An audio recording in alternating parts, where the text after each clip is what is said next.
చాలా మంది బైబిల్ గ్రంథంలో ఉన్నటువంటి వాక్యాన్ని తప్పుగా అర్థం చేసుకుంటూ దేవదూతలకు సంతానోత్పత్తి స్వభావం ఉంది అని అంటారు. కానీ ఊహాత్మకంగా బైబిల్ గ్రంథంలో ఎక్కడా కూడా ఒక లేఖనాధారం కూడా లేదు. దేవుడు నోటి మాటతో క్రీస్తునందు పలుకగా దేవదూతలకు కలిగాయి, కానీ వాటిలో ఎలాంటి సంతానోత్పత్తి స్వభావం అనేది లేనే లేదు. అయితే దేవుడు దేవదూతలకు స్వచిత్తాన్ని ఏర్పాటు చేశాడు. ఉదాహరణకి మనకు అర్థం కావాలంటే, దేవుడు దేవదూతలను తనకు సేవకులుగా ఉండడానికి, తనకు పనివానిగా ఉండడానికి, తనని ఆరాధించడానికి, తను చెప్పినటువంటి వర్తమానాలని భూలోకంలో అందించడానికి, కొన్ని విషయాల పట్ల దేవుడు దేవదూతలకు స్వచిత్తాన్ని కలిగించి సృష్టించాడు. అందుకే బైబిల్ గ్రంథంలో మరియమ్మ గారి దగ్గరికి, యేసుక్రీస్తు ప్రభువారి శిష్యుల దగ్గరికి, యేసుక్రీస్తు ప్రభువారు మరణించి 3వ దినమున తిరిగి లేచే సమయానికి పరలోకంలో ఉన్నటువంటి కొన్ని దేవదూతలు ఈ భూలోకంలోనికి వచ్చినట్లుగా మనం చూస్తాం. అంటే దేవుడు కొన్ని పనులను వారికి అప్పచెప్పినప్పుడు ఆ పనులు చేస్తున్నట్లుగా మనం చూస్తాము.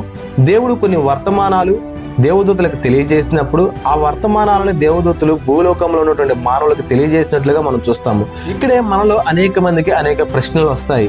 దేవుడు దేవదూతలను సృష్టించినప్పుడు దేవదూతల్లో ఒక దూత అయినటువంటి లూసిఫర్ ఎందుకు పాపం చేసింది?